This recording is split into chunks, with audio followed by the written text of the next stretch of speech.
Welcome everybody to our next webinar here that we're running, which is on drug delivery for the treatment of children's cancer. Great to have everybody here to listen to this webinar today. And I'm just going to do a very quick introduction before we get started and we get Maria get into the real stuff and talking about this subject. So we are using Zoom today. So what we're going to do here is, if you have any questions during the presentation, please do use the Q&A function at the bottom of the screen. That is the best one to use to post your questions. We'll either answer them live or via typed reply.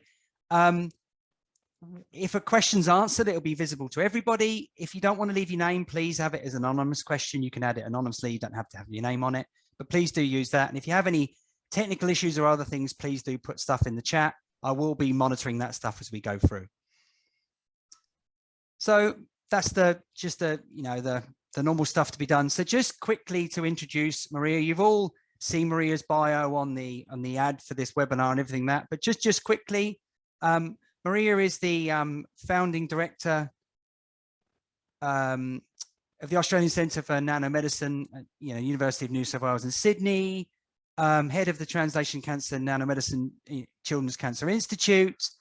And, I've just chatted to Maria before, and I think, we don't want to go for every prize and I don't want to embarrass her with those things, but I hasten to say she's been busy over the years with some different awards and chairing different groups. And I'd just like to say, in 2019, Maria was appointed a member of the Order of Australia for significant service to medicine and to medical research in the field of childhood and adult cancers, which is wonderful. So on that note, what I'm going to do is I'm going to stop talking now and let Maria share her screen and talk about cancer drug delivery for children. So I'll stop sharing, Maria. Mm-hmm. So if you want to just share your screen for us. I'll just go back up.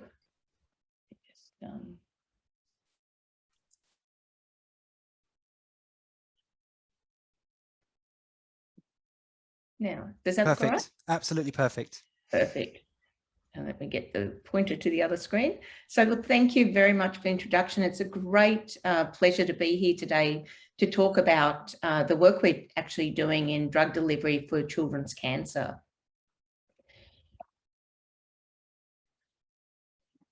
So apologies, I'm just trying to advance my slides. Okay, so I guess I don't have to tell this audience, that cancer is a major global problem. I mean, in 2018 alone, there were 8 million cases of cancer and 9.6 million deaths around the world. And it's predicted that by 2030, there will be 13 million deaths from cancer around the world. And just to sort of put this in perspective, in the next hour, I'll be talking to you today, just over 3,000 people will actually be diagnosed with cancer around the world. So why is cancer such a difficult problem to treat? Well, it's actually a complex disease, or I should really say complex set of diseases. And you really do need multiple diagnostic and therapeutic strategies to tackle cancer. So even within the same patient at diagnosis, they may have multiple tumours within their body. And those different tumours are not necessarily going to be identical. They're going to be growing in different microenvironments and they'll have different genetic alterations. So that means that, when you're trying to treat a disease like cancer, you're not just treating with this tumour here, you'll have to think about this tumour and that tumour, which is not so easy to do. So when you give therapy, you can get resistant populations emerging from these cancers. So, you give the first treatment, the patient responds really well, looks like all the tumours have disappeared. And then 6-12 months later, even 2 years later, suddenly the tumour reemerges. And when you try and treat that patient again with that same treatment, they no longer respond. And that's because of the emergence of these resistant populations. Now, they may be resident there in the first place. There may be very small subpopulations that were there in the first place. But on top of that, because cancer is a genetically unstable disease, you can also acquire additional genetic changes that make those tumours resistant. So when we're thinking about childhood cancer, we think people sort of say, oh, well, it's not as common as what you see in children's cancer, for example. So, but it's actually, it's a major problem for us, because it's actually the #1 cause of disease-related death in Australia and other developed countries in children. So around the world, there's just under almost 6,000 children and adolescents are diagnosed each week with cancer. Now, the good news for developed countries is that now with successes with treatment, there's over 80% survival overall in childhood cancer. And I'm talking childhood and adolescent cancer. But what we need to remember is, while there's been really great advances in the treatment of some cancers like childhood leukemia, other cancers have had very little progress in recent years. Well, actually, not over the last 40, 50 years. There really has been very small increments in improvements in survival, and they're the ones we tend to focus on now. And the other thing that's also sobering is that in low to medium income countries, the survival rates are very poor. They're around 20%. There's a whole range of reasons around this, and won't have time to go into today, but happy to, if anyone wants to contact me about that. But we do need treatments that essentially are less toxic and more effective for the treatment of childhood cancer. So why is treatment so toxic? Well, the most common treatment children are given, apart from surgery in some cases, is chemotherapy. And it's by far, given to the majority of children. I mean, if a tumor can get resected and it's very, very early stage, then a child won't need any treatment. They'll just need to be monitored. But again, it depends on the cancer type. But generally, they're given systemic chemotherapy, whether it's intravenously or orally. And this chemotherapy is quite effective at killing tumor cells, but unfortunately, it also affects normal, healthy dividing cells. So short term, the side effects of this treatment can be quite severe, and they can lead to dose limiting toxicity. That means that the patient's treatment needs to be stopped and reduced. They can get infections, mouth sores, nausea and vomiting, cardiac problems. There's a whole range of things. And even today, like what we're sitting here during this talk, 50% of children in pediatric oncology wards around Australia are actually in the hospital being treated for the side effects of the very treatment that's meant to save their life. So, think about that. We get multiple hospital admissions, and there's threats to these children. And some children lose their life from infections because they are so immunosuppressed. Now, as I mentioned, there's more and more survivors of childhood cancer. So today in Australia, roughly 1 in every 900 adults is a survivor of either childhood or adolescent cancer. But with that comes some damage from the treatment. So quite a large number of patients, around 70%, who are long-term survivors of childhood cancer, will have some sort of side effect, long-term side effect from their treatment. Some of it, and probably about 30% of those, will be quite a marked effect from their treatment, and some will be more mild. But the sort of effects that can happen long-term are impacts on the endocrine system, hearing, cardiac damage, as well as, metabolic syndromes, and also second cancers and infertility are major issues. So there really is an urgent need to think about developing effective and less toxic therapies to improve survival and reduce the long-term side effects of therapy. So the types of childhood cancers the types of cancers that children get are very different to the ones adults get. So the most common childhood cancers are cancers of the blood system, like leukemia and lymphomas, brain cancers and sarcomas. And they also get embryonal cancers. So things like neuroblastoma, which I'll be talking about later, nephroblastoma, medullo, which I'll mention, and retinoblastoma as well. So these are embryonal cancers where it's thought that there's some stray embryonal cells that actually acquire genetic alterations that eventually lead to the cancer. So how can we better treat patients with cancer, minimize toxicity to healthy tissues? And here I'm going to introduce nanoparticles. And when we're talking about nanoparticles, we're talking about the nanometer scale. So often for delivery applications, we're usually talking between 10 and 100 nanometers, although these can be larger as well. I just want to point out that that fly is not as big as the 4-year-old. It actually, this picture that the conversation picked was a bit daunting, but the child did survive. The fly did not eat it. So what is nanomedicine? Well, when we're referring to nanomedicine, we're talking about engineered materials at the nanometer scale that are actually being developed for medical applications.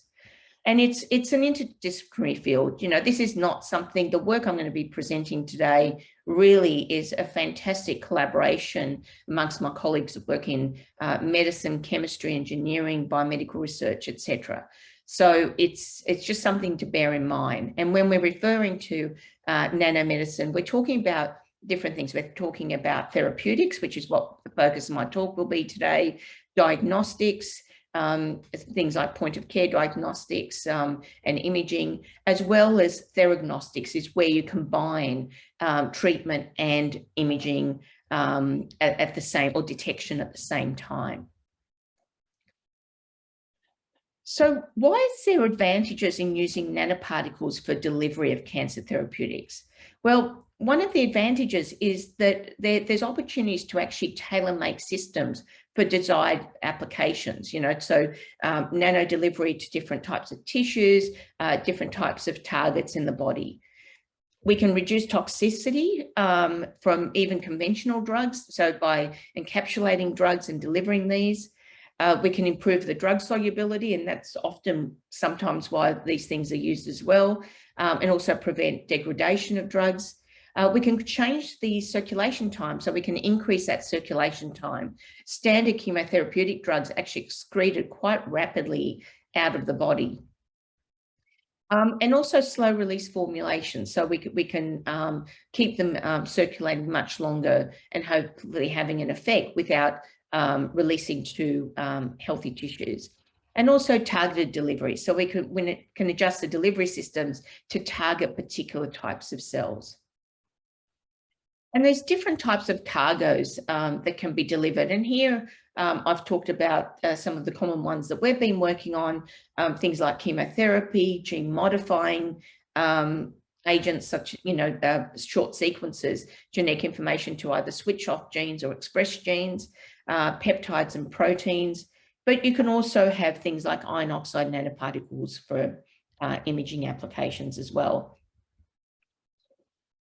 Now, there's, just so you don't think this is all magic, for cancer, there's a number of medications that have actually, nanomedicines that have been approved in the clinic. The first one was back in 1995, which was Doxil, which is a pegylated doxorubicin formulation. It's now called, been rebranded as Calyx, and I'll be giving you some examples of the use of that drug.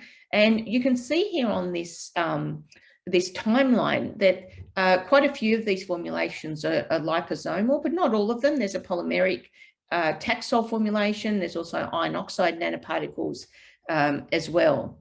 And although we don't have this for cancer yet, the first clinically approved siRNA delivery system for some rare liver diseases was approved 2 and 3 years ago. So that's quite exciting. So we do believe also for gene silencing delivery for cancer, things will follow in the future.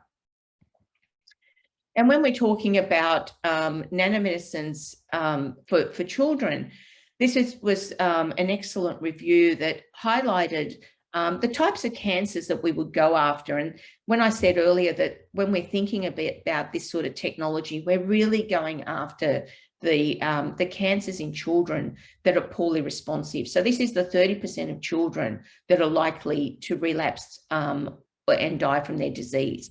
So these sort of tumours are central nervous system tumours such as brain, the high-risk leukemias or other blood cancers, embryonal tumours like neuroblastoma that I mentioned earlier, or the musculoskeletal tumours such as the sarcomas are big problems. And there's different types of delivery systems that are being trialled, from polymeric nanoparticles and lipids to liposomes to micelles and dendrimers. And again, this is all designed to try and change the circulation time where these things are being delivered, and try and get them to the tumours themselves. So some of I wanted to just, before I go into the actual science and what we've done here, I really wanted to just highlight to this audience that we really have some design considerations we have to think about when we're dealing with children. So something to remember is that, you know, the sort of processes that underlie growth and development in children may lead to effects on drugs that are not seen in adults. Now, children at various stages might be exposed to different risk-benefit ratios. For example, the biodistribution for an infant with cancer versus a child that's 7 or 8 years old versus an adolescent who's 15 years old is going to be quite different. Pharmacologically, children are not small adults, and infants are not small children. So we need to remember this because, and I'll talk about this later, about how drugs are tested. And it's really important to try and test medicines in these different target populations, although I do recognise that some of these children's cancers are quite rare, and it's not always easy to do. So the other thing to remember is that phase 1 trials are rarely conducted in children. So initially in children, so that when there's a new drug, it's not tested, even if it could be against a genetic target that is not only relevant in adults, but may be relevant to a particular children's cancer. The phase 1 trials have to always be conducted in adults first. And then once that phase 1 trial happens and it's considered safe, it's then trialed in children.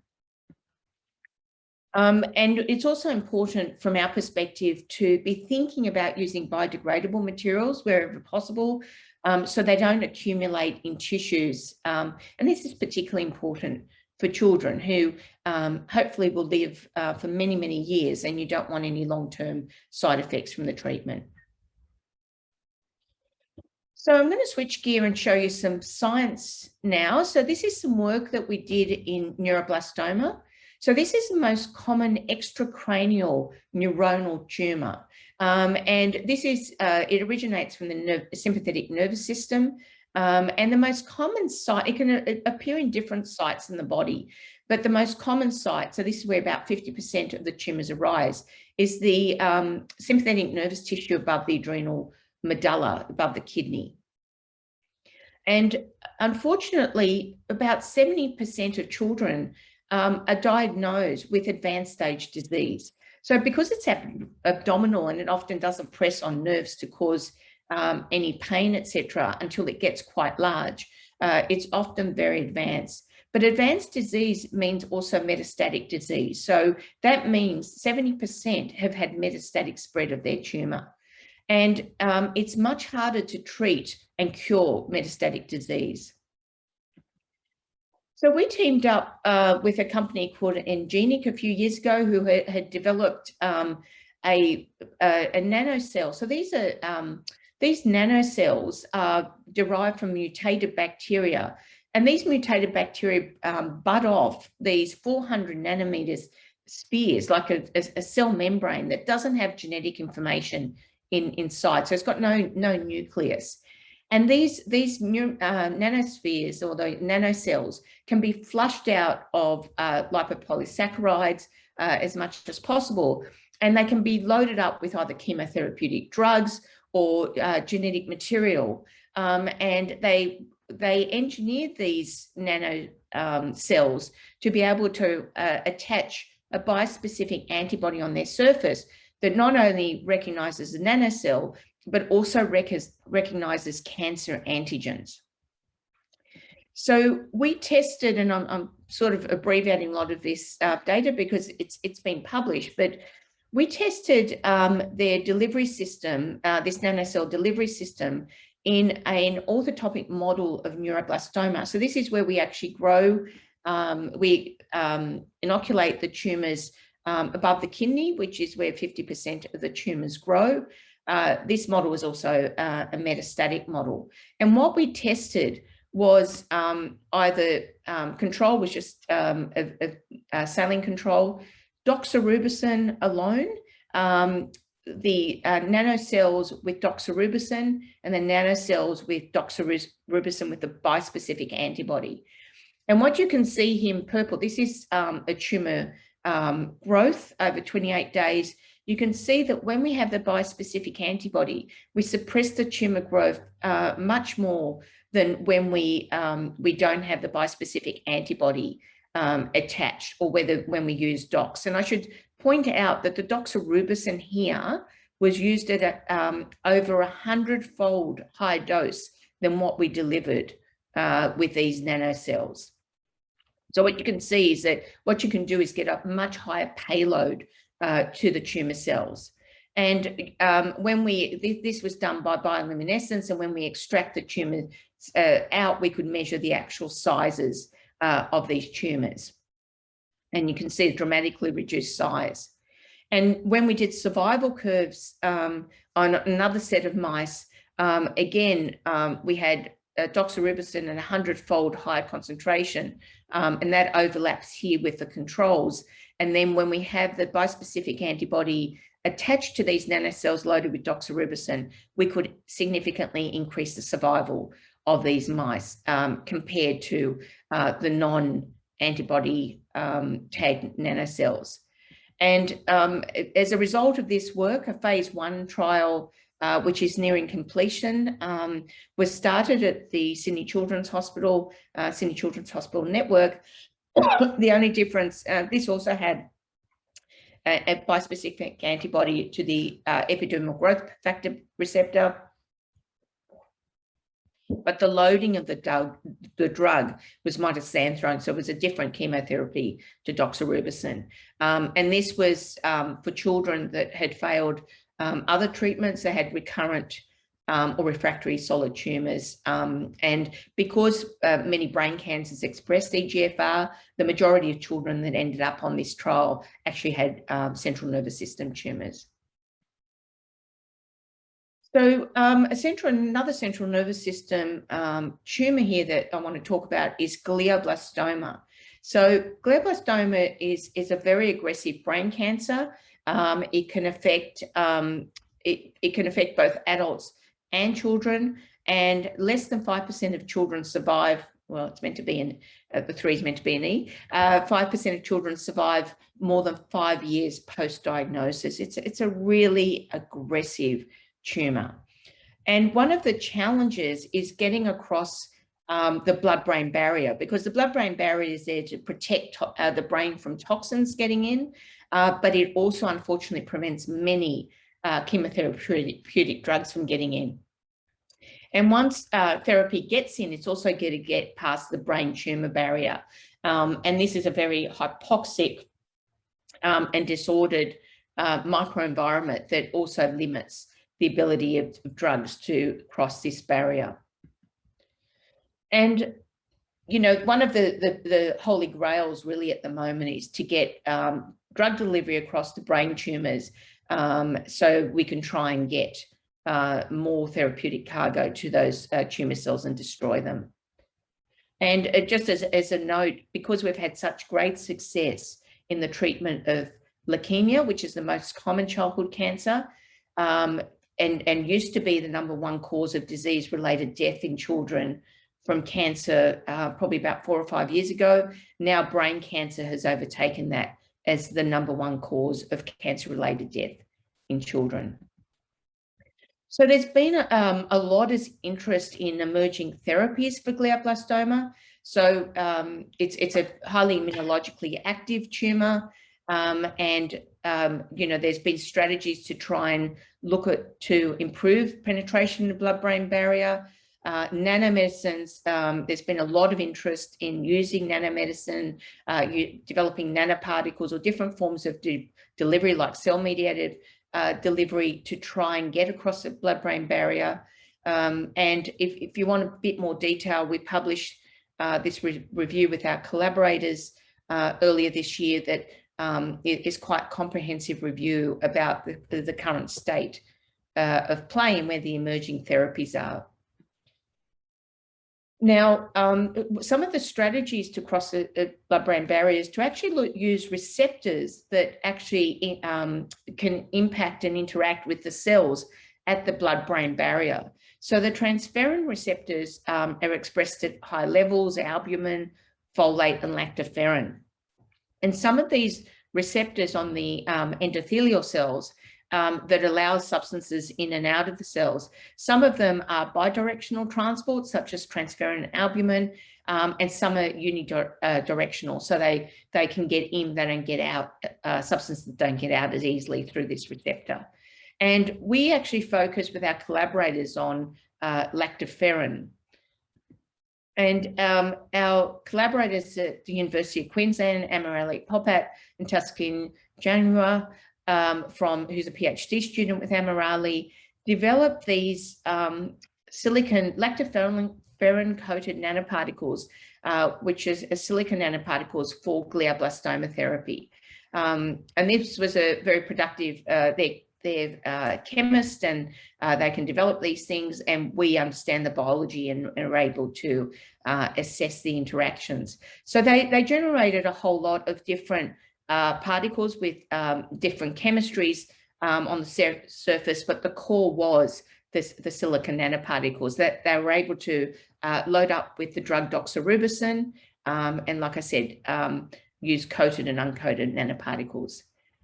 And here we use the blood-brain barrier model. This is an in vitro model to see whether these lactoferrin-coated silicon nanoparticles could cross an artificial blood-brain barrier model in the laboratory. And here, this is a Boyden chamber, and you can grow the brain endothelial cells as a tight monolayer. And then you can put on the bottom, we've got our tumor cells. And what we can do is put our nanoparticles on top. And if they're able to be transported through the lactoferrin receptor, we expect that they will be transported to the other side of the chamber and be able to reach the tumor cells. And that's what we were able to show in this study, was that, and that's what you can see here in red, is that because doxorubicin, sorry, this is not doxorubicin, this is actually sci-fi labeled silicon nanoparticles. But we just wanted to get the proof of concept.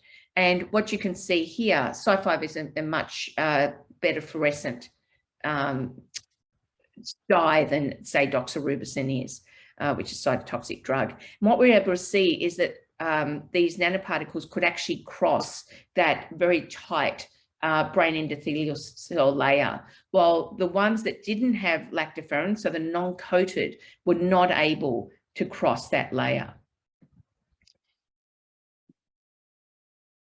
So when the silicon nanoparticles were actually loaded with doxorubicin, and we were able to treat the brain tumor cells, the glioblastoma brain tumor cells, these are the U87, which are a range of different chemistries for the doxorubicin loaded particles. And the key thing to note here is that the silicon nanoparticles with doxorubicin and lactoferrin coated cause much more cell death or apoptosis than the non-coated nanoparticles or the equivalent doses of doxorubicin. And you can see here this with early apoptosis, late apoptosis, and also a reduction in the number of live cells in this system.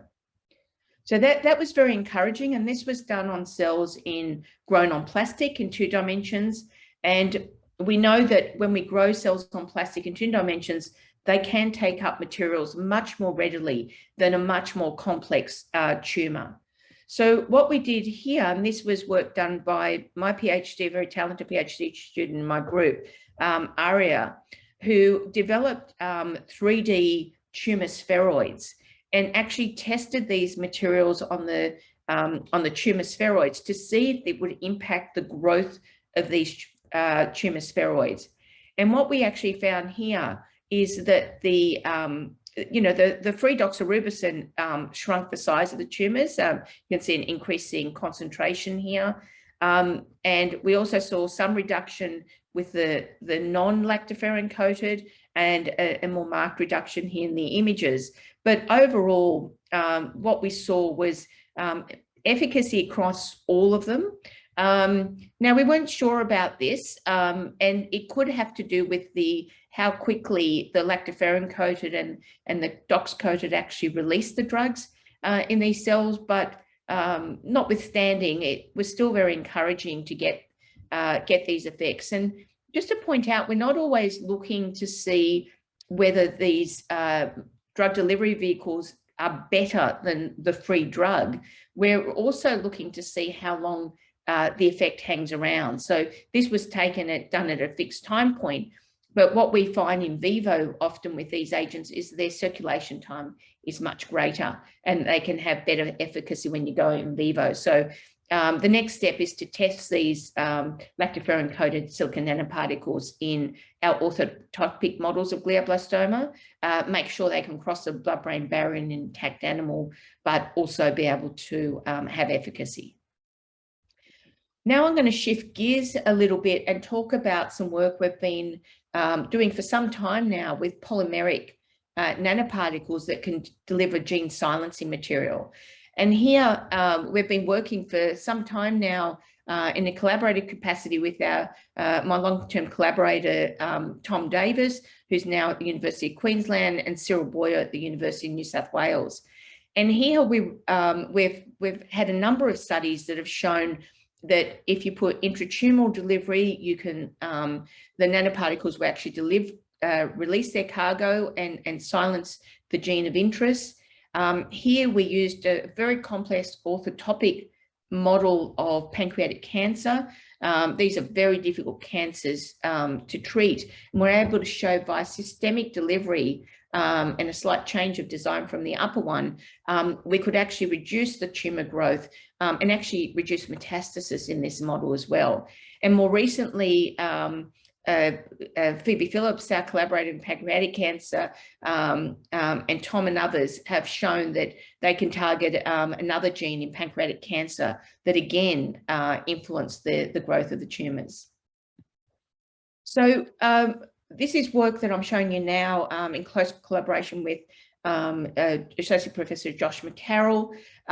He's part of the team I'm part of. We co-supervise the student to look at the ability of the STAR nanoparticles to deliver siRNA to the pediatric brain cancer medulloblastoma. Now, medulloblastoma is actually the most common brain tumor that children get, but a certain percentage of these have high-grade medulloblastoma, which is highly resistant to therapy, and it really does have poor survival. But on top of that, the survivors often have very drastic side effects from their treatment. So we're really looking to develop better types of therapies for these kids. So working with Tom Davis's group, we're able to modify this STAR polymer to get it to a size where it's 19 nanometers when it can encapsulate the siRNA nanoparticles, and they're very uniform in size, which is very exciting. And that's a good size to also try and cross the blood-brain barrier. And Helen Forgham, who now has her PhD, but was a PhD student at the time, was able to show that these STAR nanoparticles could deliver a fluorescent siRNA in these medulloblastoma cells. And these don't have any sort of targeting moiety. They can just cross into the cells. And you can see the green here, which is the nanoparticles have entered the cells, the orange background, sorry, the orange membrane, and the blue DAPI staining. And here also by flow cytometry, we can show that there's good fluorescence uptake in the cells. So to get our proof of concept that this would actually work, we went after a target which is highly expressed in medulloblastoma cells called PLK1 or polo-like kinase 1. This particular target is really important because when you either knock it out or you use chemical inhibitors, polo-like kinase 1, it not only can cause cell cycle arrest, it can also cause DNA damage and cell death. And what we see is when we treat the cells with the nanoparticle loaded with the siRNA, we get a reduction in the number of live cells that we would expect if we hit the target, an increase in the apoptotic marker, the PARP, cleaved PARP here, and you can see the quantitation of the PARP here as well. So this is indicating to us that the siRNA is able to get in and it's actually able to be released from the nanoparticle in a timely manner to exert its effect on the target.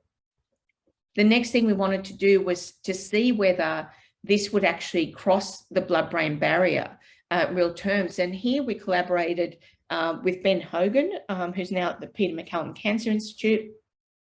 And he has this lovely zebrafish model, which is basically the vascular cells, the vascular endothelial cells express GFP. And what we're able to do was to inject the nanoparticles. And just bear in mind, these zebrafish don't have any brain tumors. We just wanted to look at an intact model, whether they could cross the blood-brain barrier. And we injected the nanoparticles in the posterior cardinal vein, and looked at the ability. You can see the red fluorescence here, and we also got red fluorescence in the brain.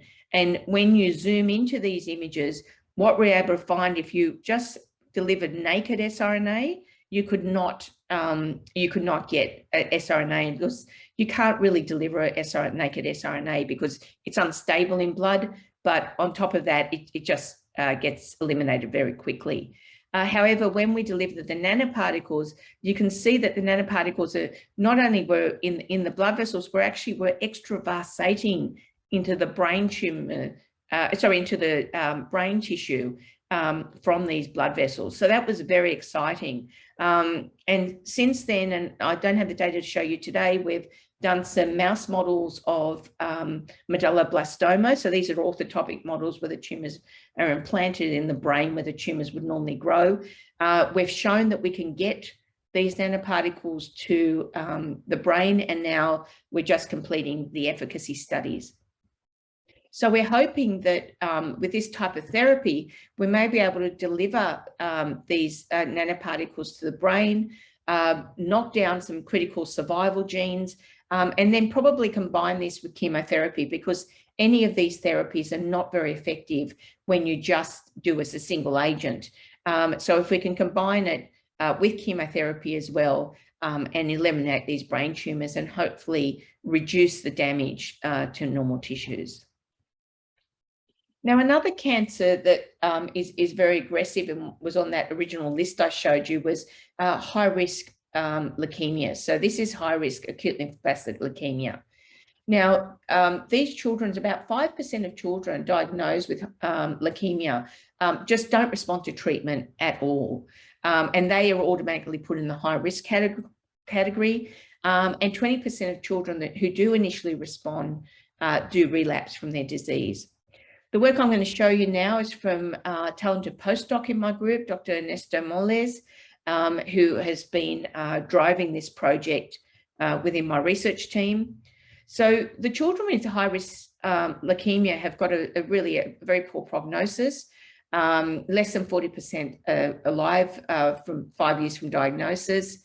And some of the challenges are the dose-limiting toxicity. So children are given, like adults are, maximum tolerated doses of chemotherapy. So even if they need a 2-fold increase in dose, you can't give it because the toxicity would kill the patient. So they also suffer these systemic side effects from the treatment.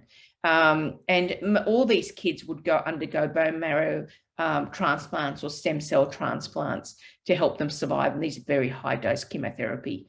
And as I mentioned, for other cancers, lifelong health issues for the few survivors is also a major issue. So we really do need better ways to treat these patients. So I mentioned earlier, there are a number of clinically approved nanomedicines, and some of these are for hematological type cancers.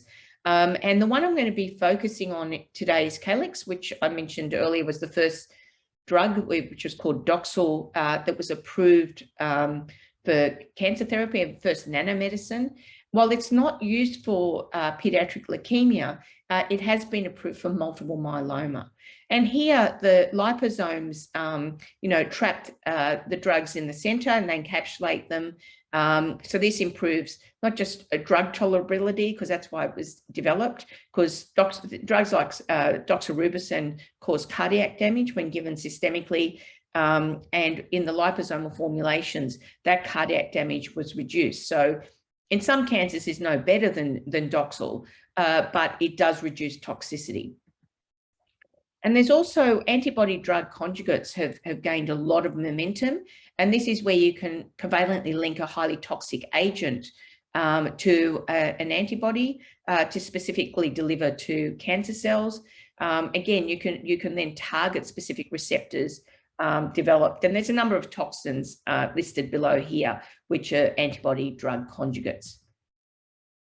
So despite the success of both these approaches, there are limitations. So for example, for liposomes, they're not, they lack a cell targeting moiety. So if they're still given systemically, there are still toxic side effects from the treatment, even though they're different from what you see if you just give doxorubicin alone.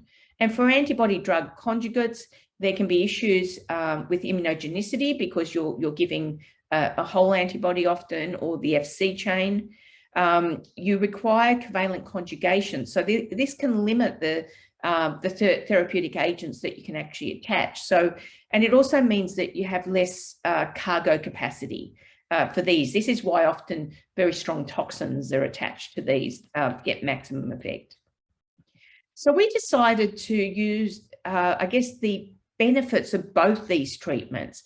So what we did is we thought, well, we know that bispecific antibodies can be very useful to get things to particular types of tumour cells.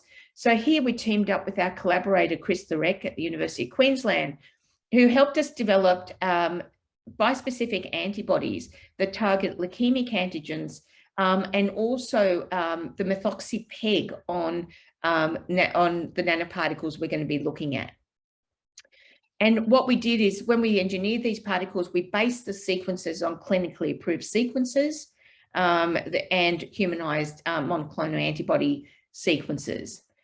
And then we combine this with the drug Calyx, which is the doxorubicin formulation, which is a pegylated doxorubicin formulation, to get a proof of concept that if this was to work, we can then model a whole lot of liposomal formulations that we can develop in-house or maybe clinically approved as well with the bispecific antibody. So in the end, we create this thing called a bispecific antibody Calyx delivery system. And we develop bispecific antibodies to 4 different receptors that can be found on leukemias. This was CD19, 20, 22, and 38. And these different receptors are expressed on different types of leukemias, like B cell, T cell, or acute myeloid leukemia, depending on which receptor. And you can see B cell leukemia often expresses quite a number of these receptors. So by combining these, we then have a therapy for different types of receptors.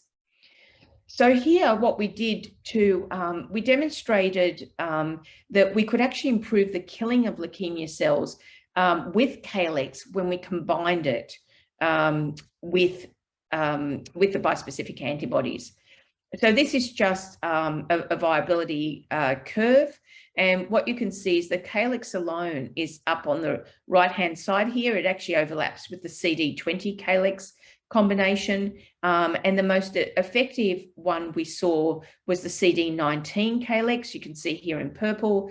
And also the CD38 Calyx was quite effective on this growth curve. And then when we did more detailed studies, and I'll just point out here that the red circles represent patient-derived xenografts. So these are patient samples that are grown in a leukemia xenograft model, which I'll mention later, as well as a range of cell lines. And you can see here we did different types of leukemias. We did B-cell, Philadelphia-like, MIL, which is probably one of the most aggressive leukemias across the board. And we tested them against CD19 Calyx 20 all the way up to 38. And what this cutoff tells you is anything above that line means that the drug was quite effective compared to the Calyx alone.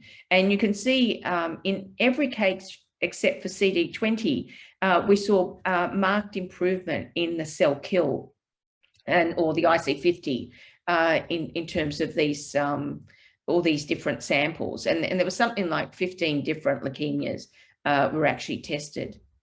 So this is all fine, but some of these receptors are known to also be expressed on normal healthy mononuclear cells. And I apologize, I know this looks very complex, but I will take you through this slide. What we did here is we looked at the effect on healthy, what I've circled here are the healthy mononuclear cells, human mononuclear cells that we obtained. These were fresh samples. And what we've got here is the IC50 of the drug. So here it's Calyx alone, so there's no bispecific antibody attached. And you can see that Calyx alone is having some effect on the cell kill of these, the different leukemias down below here, but minimal effect on the healthy cells. When we combine it with the bispecific antibodies, in every case we increase, we were able to decrease the IC50, which means the efficacy of the antibody Calyx complex was much more effective than just Calyx alone. And also the nice thing is, even when we combine this, you can see that we didn't have any real marked effect on the healthy mononuclear cells. And to try and better understand why this was happening, we looked at the ability of these bispecific antibody complexes to actually bind to the different types of cells. And these red bars here are the healthy mononuclear cells. So here we divided them between healthy stem cells, hematopoietic stem cells, B cells, T cells, and monocytes. And you can see that the binding to these is much, much lower than what you see in these colored bars with the CD19, 20, 22, and 38. So there was much less binding. So we think part of that differential sensitivity is because even though these cells express the receptors, they're at much lower quantity than what you get in the cancer cells or the leukemic cells. Now, that was all very encouraging. So the next thing we wanted to do was actually look at clinically relevant models of high-risk leukemia. And here we collaborated with Richard Locke, who's one of the senior investigators in our institute, who has developed the most clinically relevant mouse model of the disease. And he has over 150 patient-derived xenografts of different types of leukemias. And here you inoculate the leukemic cells into the tail vein of immunosuppressed mice. They, when they engraft, so when we get 1% leukemic engraftment in the peripheral blood of the mice, then, and I should just say these cells actually home to the bone marrow, populate there, and then expand and spill into the blood. So when they engraft, we then start treatment once a week for 3 weeks, and then we follow them to the endpoint. And what we're able to show here, and here we picked the two bispecific antibodies that had the best efficacy in vitro, CD19 and 22. You can see, the prolonged survival when we use CD22 and also for CD19 in pink here, compared to either Calyx alone or the vector, which is just the vehicle control. And this is just modeling the increase in survival. And you can see that the CD22 increased the survival by 2.2-fold. And there was a smaller increase in the CD19 as well. But then just to make sure that this was consistent against high risk, we went for probably the most difficult to treat leukemia called infant leukemia. And this leukemia has 20% survival for patients. So it's a very, very aggressive leukemia. And here we tested 3 different bispecific antibody Calyx combinations, 19, 22, and 38. And you can see here that the CD22 here prolonged the survival, as did the CD19 and 38. You got increased survival. And this was quite exciting to see, because you can see here with the CD22, there was a 3.2-fold increase in survival. And the CD38 was a 2.6-fold and 2.4 for the 19. So again, this is incredibly encouraging. This work's is currently under review, but we're hoping to, as I said, to expand this sort of work to be able to develop our own pegylated liposomal formulations, which we've started to do to look at novel agents as well. So this sort of treatment that I've shown you, that the targeted nanoparticle drug delivery really does improve efficacy compared to nanoparticle alone. We're really optimistic that it didn't affect the healthy cells as much. And, you know, these type of delivery systems can be used to load up with a whole range of cargoes, not just chemotherapeutic drugs, including gene silencing material. And we're testing some of these in other types of cancers, both pediatric and adult cancers now, to see if we can improve. So look, overall, my lab's developing strategies to develop high chemotherapeutic drug, gene and gene silencing payloads to tumors, while sparing damage to healthy cells as much as possible. But I just want to leave you with just one message, is that cancer drug delivery is not going to be a one-size-fits-all approach.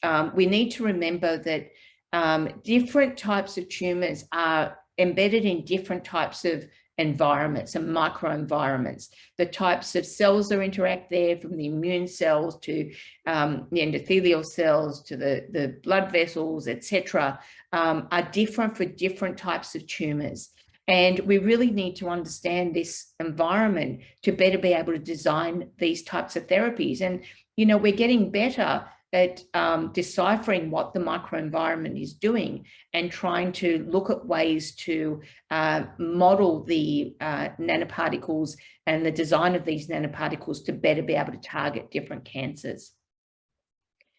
So just, I'd like to really, I won't go through this huge list of collaborators. I just want to highlight the people in black. Some of them I've so in bold here. You know, I've already highlighted throughout my talk, or I've mentioned throughout my talk. And particular thanks again for Amarali and Taskeen for the work with the silica nanoparticles and our funding bodies. So I'm happy to take questions, and I'll just stop sharing my screen. Thank you, Maria. That was wonderful. Thank you very much. Are you there? Can you, everything yes, moved to a different screen, is it? Yes, everything moved yes, all over the place? It has. If you could just forgive me for 1 second, I'm just going to close something. So give you a second to get your breath back anyway. Thank you very much. Okay, so I think we're good. I'm just going to move you here so I can look at you properly. Thank you. No worries. That's all good. So a few questions have come in, and we've got a few more coming in now. So probably there's a few to do with nanoparticles in general. So Sean's asked a couple of questions here. So let me just go up to that one. So how do you maintain the nano size when you make bacterial derived nanocells? Are you using the whole bacterium or part of it? Was the first question. So that's a very good question. Now, we didn't make it ourselves. The company Ingenic, which is an Australian biotech company, these are derived from mutant bacteria. So the mutant bacteria actually bud off these very precise 400 nanometer spherical particles. So they've got the cell membrane of the bacteria and everything, but no nucleus. So, so they're just, so it's nature. It's probably the best way to describe it. Blimey, I didn't realize you said mutant there, and unfortunately I'm thinking X-Men. I don't mean to. I'm just being silly in my brain. No, that's excellent. It's amazing what we can achieve. Another follow-up question from Sean was about difficulties when you coat lactoferrin on silica. You need to use mesoporous silica. Is that right? Does that make sense? It is mesoporous silica. Mesoporous silica that's used there. Yeah. Excellent. And by the way, Sean said, excellent presentation. Thank you very much. So I just thought I'd add that in. So it's always nice to hear. Kay asks, is the blood-brain barrier of the zebrafish similar to the mouse and other higher organisms? Yeah, apparently it's very, very similar. So I know it's really disturbing, but we share 70% genetic identity with a zebrafish, but it actually is, and because that's a non-disease zebrafish, it actually it does replicate. So people use it a lot. It's interesting. A lot of people get concerned. So when you get you send your papers off for review, people often question that, but there's very strong data to say that it's incredibly similar. Are we just used to seeing rat models, mice models, rabbit models? Is that what we're just used to seeing for all of these things? So when you throw in not even just fish, zebrafish, it throws people a bit. Well, it's non-mammalian, I guess. So I can understand where people are coming from. And look, we don't just stop there, right? So as I think I mentioned, even though I didn't show the data, we've already gone to the mouse orthotopic models of brain cancer, and we use it. And so we looked at both intact, i.e. non-tumor bearing mouse, as well as the tumor bearing mice. And so it's really important with these sort of things to, I guess, back up what you're saying using a number of models, because it's to be confident that the data you're getting is legit, I guess. It's probably the best way to say it. Yep.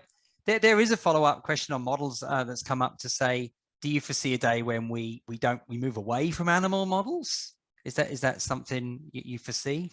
Well, it's a very good question. I think we probably won't be able to get away from them completely, but I think we could minimize them. I could have given you a whole talk on another talk on the work we're doing around developing 3D tumor organoid models. We're also developing a 3D blood-brain barrier model as well. And if we're really, really successful, we're going to combine that with tumor cells in the center as well. So that we're doing that very specifically to minimize the use of animals in research, and to also have a platform where we can rapidly be able to screen these materials and different modifications across a relatively intact blood-brain barrier. Of course, you're not going to replicate everything, no. In an animal model, but if you can replicate the key features, then you can prioritize which ones actually go into animals. Yeah, exactly. Yeah, certainly not giving them all to animals. Yeah, like you say, you got more data up front. So sounds great. Sounds great.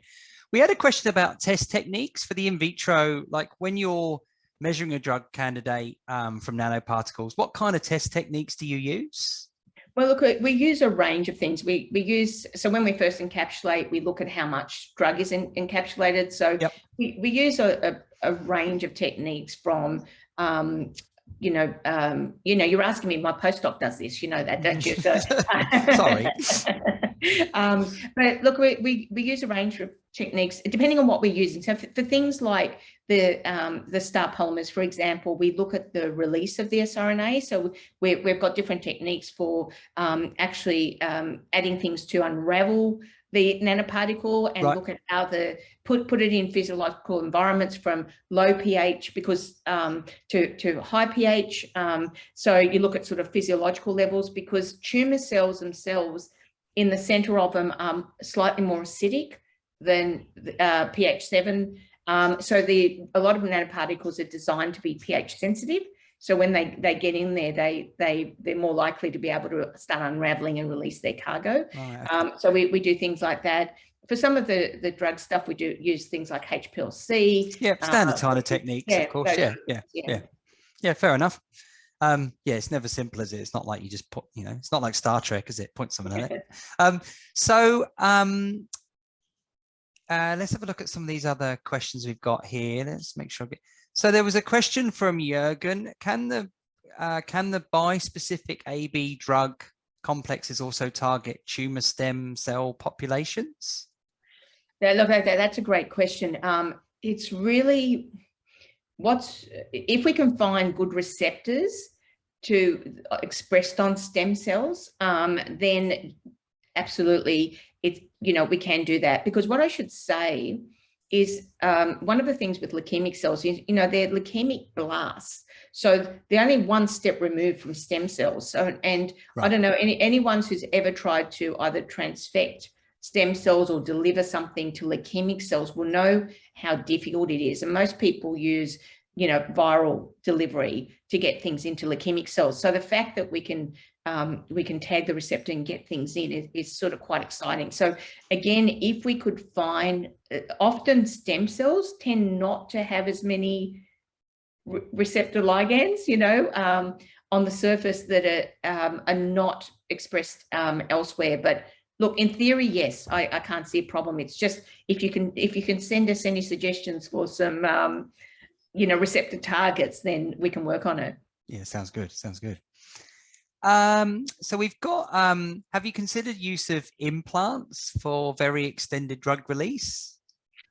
Look, not in our own work, but many people have done that. So for example, there's actually a clinically approved wafer, which is embedded with chemotherapy that it's a really gross thing, but they embed into, near brain tumors or where brain tumors are. Oh, so right. You can get slow release of drugs. It's not a cure.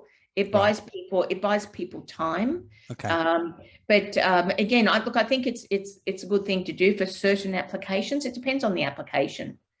And you did say in your talk, or I think you said in your talk, that this type of delivery tends to, it can last longer and be in a more extended release. Is that correct? Is that just part of the way it works, that it just ends up being a more extended release than your more conventional drugs? Yeah, look, it depends on the nanoparticles, because I don't want to generalize. Yeah, okay. Yeah, but look, as a general rule, depending on the design, that you can increase the circulation time of many of the materials, or you can manipulate their surface chemistry to change the types of tissues they accumulate in. In cancer, we do also rely to some extent. Some of the solid tumors have just got disordered blood supplies, and what can happen is the nanoparticles get there, and what we call passive delivery, if they don't have a bispecific on them, and get trapped at the tumor site. Right, okay. So when you're scanning the mice, the normal tissues, because most of these go through the reticular endothelial system, the liver, spleen, kidneys, early on you see a lot of accumulation there. They get cleared, but then we get prolonged accumulation there at the tumor site.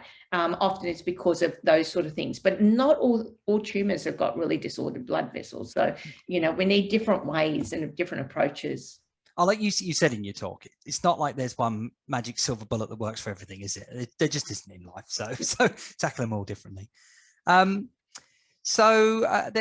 question here, let me just have a look. So, the talk was primarily about children, admits that kids can't be used to tested before adults, understandably, but has the pegylated liposomal DR or doctor been tried in adult? I don't know if you want to, have you got the Q&A area there? Sorry, because I'm going to read that question so badly. That's right. Is it in the Q&A one?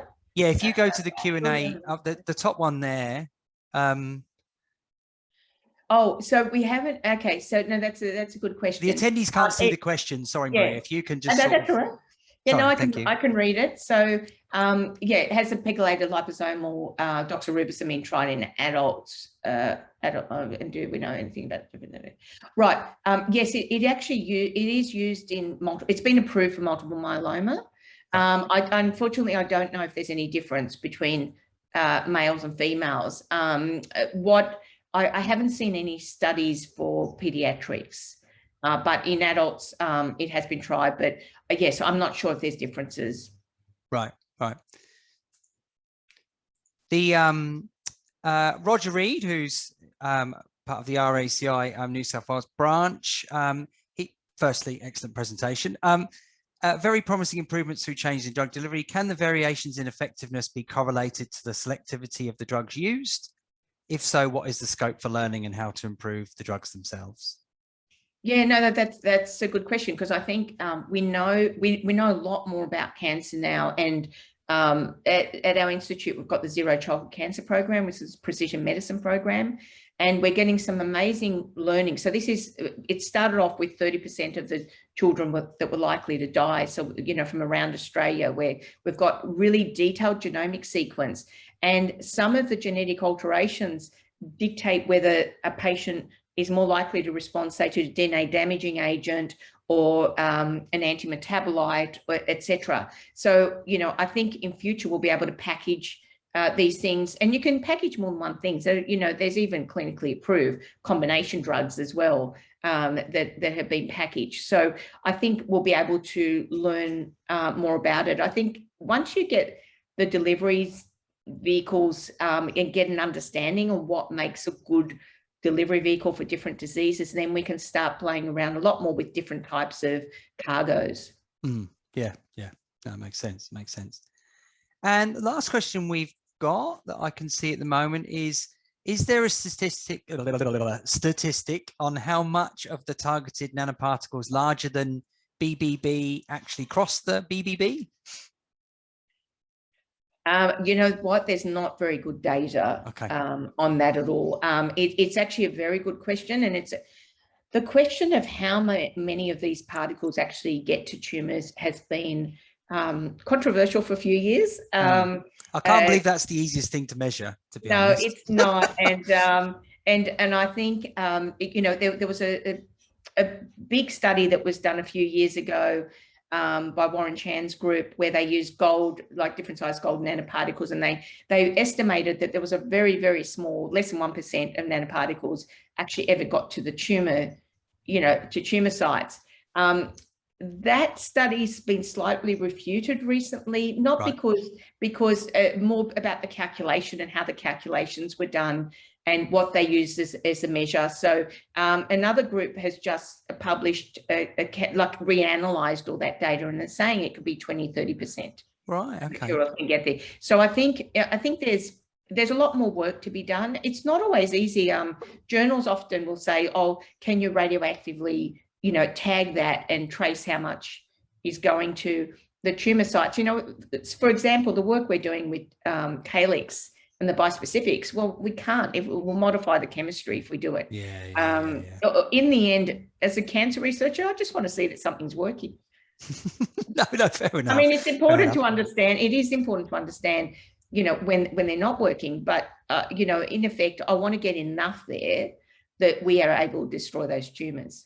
And you did talk about quite lower dose rates for some of those drugs compared to some of the more traditional ones, which has got to be better for the patient, and maybe just cost less for us to, you know, treat more people. So it should be wonderful. And look, some of these materials is what you're trying to do is get a large payload to the tumors, but overall it's not a big payload systemically, if you know what I mean, but you're concentrating the payload. Yep. And we do have another one. So do you see any significant difference in efficacy between the different delivery vehicle technologies? Like EDV versus silica? I think Jürgen always asks difficult questions, by the way. No, look, that's all right. That's all right.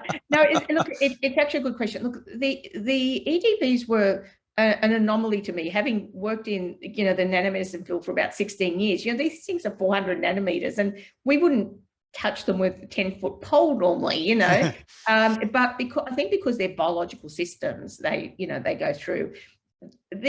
Look, just as a general principle, the EDVs were much harder to work with than, and, you know, but I think, I mean, they're a biological system, and I guess that's why people are going to things like trying to, you know, people have tried to use red blood cells for delivery. They've tried to use endosomes for delivery, you know, biological models and stuff. But again, when you're dealing with biological materials, you've just got to be able to control that environment. It's a different control, if you know what I mean. It's a little bit more standard to be able to do these things when you optimize your conditions, your stability of your nanoparticles, etc. when you've got an engineered material, a fully engineered material. Yeah, okay, fair enough. That's all the questions, Maria. There's nothing else from me, unless there's any closing remarks from yourself. Otherwise, we'll let everybody get back to their day jobs, and I'll just say thank you very much. It's been fantastic. Yeah. So, well, thank you, and look, thanks for the opportunity, and thanks for the great questions. They're all very good questions. So, I'm glad you found it interesting. No, definitely, fantastic. No, thank you, Maria. Thank you very much, and thank you all the attendees out there. Thank you very much. Thank you. Goodbye. Bye. See you later.